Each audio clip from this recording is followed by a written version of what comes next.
साफ्रोमबो जोंनि बिटिआर बासि जोंनि बर' हारि मोनफ्रोमबो जाथि जन'गोष्ठि दुलाराय आसामबासिनिसिम गोथार दमासि जाय दमासिया जोंनि गेजेराव गाज्रिखौ फोजोबस्रांनानै मोजां मोनसे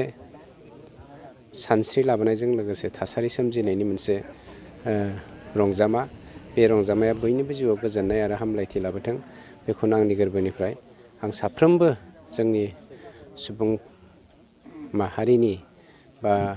मोनफ्रोमबो माहारिनि सोद्रोमाफोरनिसिम एबा रायजो राजानिसिम आंनि हामलायथिखौ बावबाय। आच्चा थारैनो मैया सरलपारायाव गमामायैनो माखासे बे दखलखारि बिथांमोना हमजानो मोनबाय 16 जन बिनि खेत्रआव आरो माबायदि गोख्रोंसिन राहा लानाय बाथ्राया दुखुनांथाव जादों मानोना जोङो डाइरेक्टलि हमनो हाबाय बेयाव बिपिएफनि आखाइ दं जोंनि आखायाव प्रमानबो दङ माने बिपिएफआ माखासे जोंनि एक्स एनडिएफबि वर्कारफोरखौ थुनजोलायनानै फैगौ बिसायख'थिनि मोनसे गेम गेलेनो नागिरदों बै सेंग्राफोरा जाय सेंग्राफोरा माने बाहायजादों बिथांमोना ओरैबायदि खालामदों बे सरलपारायाव सरकारा हा रानना होनो नागिरदों होननानै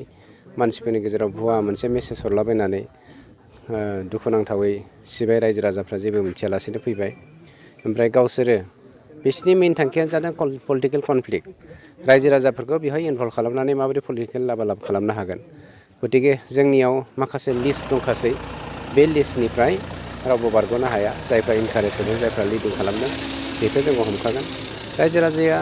हमजाबाय बे आंनि थाखाय खोब दुखुनांथाव बाथ्रा जादों स्पेसियेलि आं हाग्रा बिफाननि सासे इएम हिसाबै बेखौ आं दुखु फोरमायदों जा जानाङामोन बे जालांबाय अब्लाबो आयेन बायदियै साजाखौ बयबो मोनखानांगोन आयेन बायदियै बिसोरो रैखाथिखौ मोनगोन बे समा बिथांमोननो फिननायखौ होसिगोन थारैनो माखासे सुबुंफोर खारग'दों बेनि सायाव माबायदि गोख्रों आयेन खारग'आ जाय दायनिगिरिफोर सानबेसे थाखोमानो बबे हाग्रायाव थाखोमानो सोरनि न'आव थाखोमानो जोंहा माखासे लिस्ट दंखासै जाय इनकारेज होनानै मानसिफोरखौ फैसा खांनानै हाग्रा सिफायनो थाखाय बलेर' गारियाव स्करपिय' गारियाव इन'भा गारियाव बायदिसिना गारियाव सुम'फ्राव लानानै मानसिफोरखौ हाग्रा दानो इनकारेज होदों मेचिन बायनानै होदों मा मेचिन होनो बै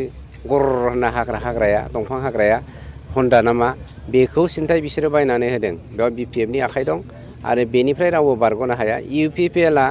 जोंनि बिटिआर सरकारा बेखौ मालाबाबो सहायना थानो हाया थारैनो बाहाय फिन खेबसे माने हाग्रा जोबस्रांनो माने सम्भाबना दं होननानै फैथों सुखु सुजोंसो एरख'यो जोंबो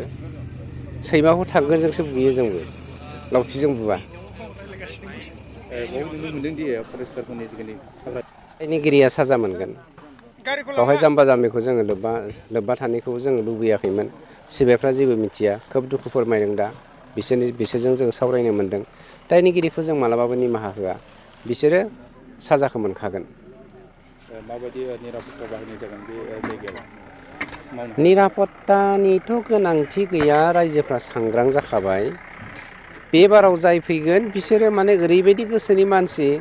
हारि फोजोबस्रांग्रा मोनसे हान्जा